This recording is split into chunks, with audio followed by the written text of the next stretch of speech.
Okay, so this is the Xbox Series S, and we reviewed it on the channel a couple of days ago. But now that the embargo has lifted, well, we can go ahead and open up this unit. So I thought it would be a good idea to do a teardown, and we can go ahead and take a look and see what is actually inside this system, because we saw the preview event or the media event that happened with Microsoft earlier this year, and they showed Digital Foundry and Austin Evans taking apart and then putting back together the internals of an Xbox Series X, and it looked very, very modular and very simple to do. We never saw the Xbox Series S, however, so let's go ahead and tear this thing down. Now, I've never done this before, so I'm not really sure where to start, but I think if I was going to begin with the teardown, it would have to be the back here. There's these two ports here that look suspicious, like they contain screws. There's also feet as well, so I guess the first thing is let's take a look and see if there's anything underneath these feet. There's not. I think for screws, I gotta suspect that these two ports here will be where the screws are to start. So let's go ahead and open this up. And that looks like a Torx screw. And if you know anything about Xboxes, Torx is what Microsoft has used in the past. Oop, this is a little tricky. You just want to slide like a guitar pick underneath and just pull it off like that. So now we've got these two screws here. Now I'm pretty sure these are Torx T8 screws. So let's get our T8 screwdriver, and yep, that is a perfect fit there. It's already starting to come loose, so I wonder how we get this thing apart. So from here, oh yeah, so this bottom piece just slides up. So that's pretty straightforward. Oh, look at that. Okay, so now we are at this point. Now, if you ever worked on Xboxes before, you're probably familiar with something like this, and I'm thinking these are Torx T10 screws. Now, I think the first thing we need to do is get this out of its cage. So I'm wondering if we should remove the green screws. So let's go ahead and take a look at that. What's also interesting at this point is there's no warranty seal that I've broken to date. So yeah, I mean, other than me just ripping off those stickers for the T8 screws, this part here, usually when you get to this part on a 360 or an Xbox One, you've already voided your warranty. So it is interesting that at this point, at least, we are still in the warranty. We haven't voided the warranty. So I'm guessing we got to remove these green screws. So let's do that next. I think we probably need a T10 for this. Let's see if that fits. Yep, that's a perfect fit. So let's go ahead and remove these screws. And as you can see, the length of those go down as far as almost to the bottom of the case. So I feel pretty comfortable that these are the screws that we need. But you can already get the sense the amount of engineering and design that has gone into the Series S. In some ways, it's really even more impressive than the Series X as far as how they just managed to pack so much stuff into this small little case. And I think it's definitely a credit to Microsoft for, you know, having the guts to actually come up with a Series S design. It's a digital only system, as we know, and it's less powerful, and it's also lower priced. You know, there's definitely some risks involved there. Whether the public embraced the Series S as the kind of sweet spot for gaming on things like Game Pass, as well as your digital back catalog of games, does remain to be seen. But if you guys haven't checked out my video review of the Series S, I do suggest you go and take a look. All right, so that has removed the green screws. So now the question is, how do we get this thing out of its case? And I think this should just, something should happen here. I'm not really sure what should happen next. I definitely don't want to, oh, there we go. I definitely don't want to break the plastic at all. This side has lifted, so let's go ahead and do this side as well. and let's see what's going on here. Look at that. So now we have the, I guess, the inner shell here. A couple of things to note. The front here, you've got the power switch and the USB port here, the receiver for the controller, and you've also got the LED light here as well. On the side, you've got, I'm assuming this is for the Wi-Fi, and oh, look at that. That just lifts up like that, and oh, beautiful. This is actually, wow, this is really, really impressive. You know, normally I would be at this point with like a 360 and I'd be wondering, well, now I gotta, you know, remove the screws for the inner shell, but we've already done that. Look at that fan. That fan is absolutely massive. Fan 1 thermal system, and then here is the PSU, which is also just an absolute monster. I mean, look at the size of that thing. We are looking at some really, really impressive tech here, but I also will say that this particular metal shielding is quite light. It's not as heavy as I thought it would be at all. In fact, I thought this would be, it's not really, it's like a combination of metal and something else, or maybe aluminium or aluminum. It's really, really cool to see, and there's definitely work that's been done to stop noise, because this is all kind of padded off here. So we probably just need to remove some of these additional screws here. So I'm going to start removing these screws, and then we'll see what ends up happening. I think we still need, for these clear screws, we need the T10. So let's go ahead and grab our T10 that we had from before. Yep, and start removing these. And by the way, guys, I mean, if you did want to open up a system like this, and because it's so new, just take a photo of the screws and everything before you decide to do this. It can certainly be something where you either, you know, misplace a screw and put it in the wrong slot, or you know, you just forget, or you maybe lose a screw as well in the process. Not sure if we need to remove those quite yet, but we'll definitely see. But I can already feel the fan coming loose, so I think we definitely made the right choice there. So here's the fan. So now you can see the fan is connected by this ribbon cable. So there is the fan, and we'll come back and take a look at that. But look at that heatsink. Look at that monster of a heatsink.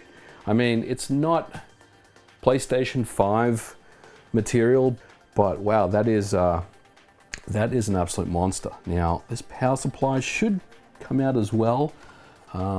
There are these two screws here, so let's remove those. It seems I haven't come across any other screw types at this point, and I'm not sure if we'll need that. Now, let's see what happens here. This feels like it's connected somehow, and it is.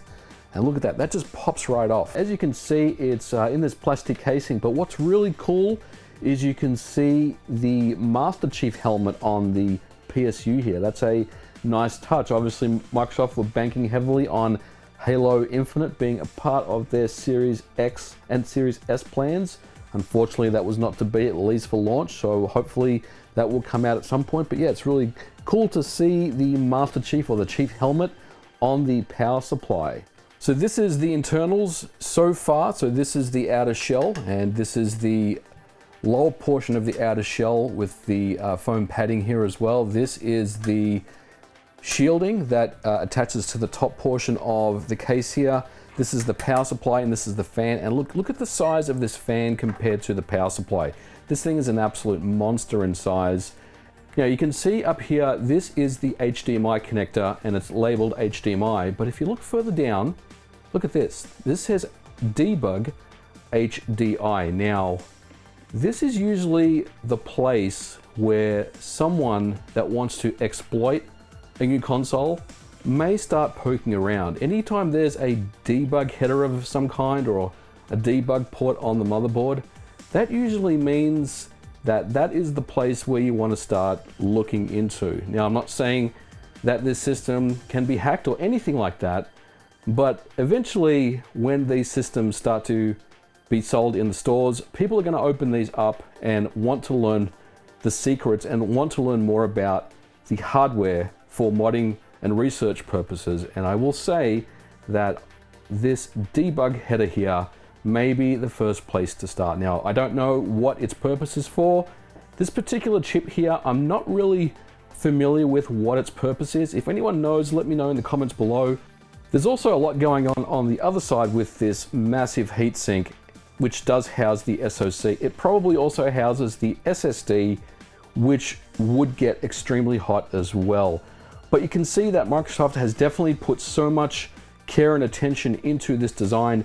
All these ports here are kind of padded off with this kind of foamy kind of material. You can tell they've made a lot of investment in securing this thing and making it as absolutely quiet as possible. And then look at this massive fan that sits right on top of the heatsink. That's absolutely huge. And one other thing to mention here is that, yeah, I mean, when Microsoft demonstrated the teardown of the Series X back at Redmond earlier this year with Digital Foundry, they weren't really kidding, because the only wire that actually is a part of the whole system is this. This is the power cable for the fan.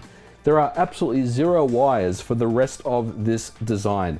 The power supply simply just connects back in via this connection like that, and then you attach the fan, and then you put on your shielding on top. It's actually the other way around, like so, and you're done.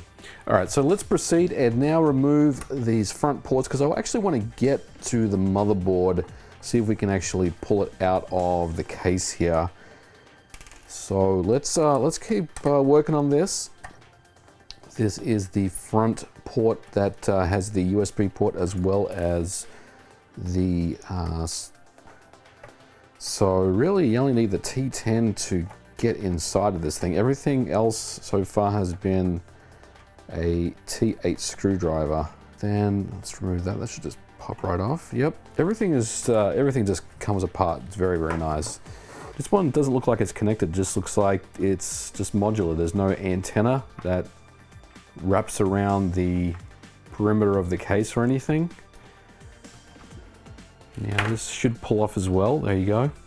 So everything just comes apart. Now the question is, how do we get this motherboard out of the case? I'm wondering, because I've got all the screws out from the back side. Well, all except this one here. So let's go ahead and remove that one. I wonder if that's what's keeping the motherboard where it needs to be.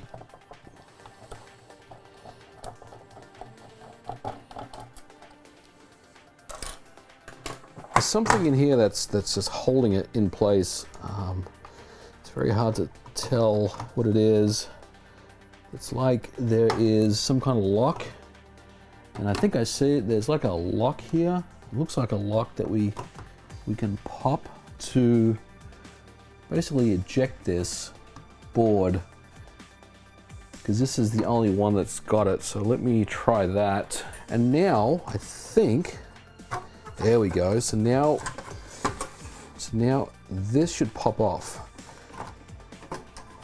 Look at that. So this is the underside of the Xbox Series S. This is obviously the X clamp that is used to house the SoC in place. This most likely is some type of controller chip. Now this is the interesting part. This is the 512 gigabytes of internal SSD storage. Now this is just an M2 slot. This is not any different to what you've seen on a PC. And you're probably wondering, well, can I just expand the storage with another M2 drive? Well, technically you could, but knowing Microsoft, there's probably security that has tied this particular drive to this particular console. And I bet that's what it is. But if I was a security researcher and I was interested in trying to learn more about the security of this system, this would be one area that I would be looking into. Basically trying to, well, removing this drive and putting it into a PC and seeing if you can dump the contents of and going from there. I also would be interested in seeing if you could just replace this drive with another one, and that may be something that you could do. Now it also depends on how this all works. I don't know if that is the case, but there's nothing special about this. The takeaway here, guys, is that this particular drive is not hardwired to the motherboard. Now, the other interesting thing is this is a battery holder for a coin cell, and I'm not really sure what the purpose of this was for or is for, but yeah, it's interesting that there is something like this on the motherboard. I wonder if it has something to do with a EEPROM or, you know, CMOS or something like that to hold some settings in NVRAM or something similar. But whatever it is, it's no longer being used. So I do think that's interesting that there is something like that on this board. I've never seen that before on an Xbox board other than just, you know, the old clock capacitors from back in the day. Now, a couple of quick things before we wrap up. I did mention earlier that this chip I felt was the controller chip for the SSD. That may not be accurate. The words SB are underneath, which indicates to me that it's the Southbridge chip. And the other thing I want to mention, and I think this goes back to what we saw with the 3D render of the Series S being kind of expanded, and that is that if you go back and look at that video or that clip of the Series S being expanded into all its pieces, it's exactly the same as what we've seen today in this teardown. And I got to give Microsoft credit for that, because a lot of the times you'll see a 3D render of a system and they'll kind of show you the internals and they'll expand it out.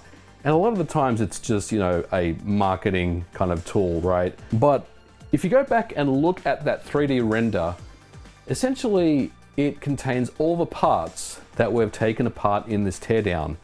There's nothing on the 3D render that is kind of off to me. Everything looks exactly the way it does when we tore down the system. Obviously, the screws aside, it's exactly the same thing. So guys, let me know what you thought about this teardown in the comments below. If you're thinking about doing a teardown of the Series S, just follow my guide. It's pretty straightforward to do it. I think most people, beginners, could probably do this teardown. There's nothing complicated about it. But as always, if you're not sure how to do something, just take pictures of the system first and go slow, and you'll be pretty much easily able to get this system taken apart. Well guys, we're going to leave it here for this video. Thank you so much for watching. If you like this episode, leave me a thumbs up, and I'll catch you guys in the next video. Bye for now.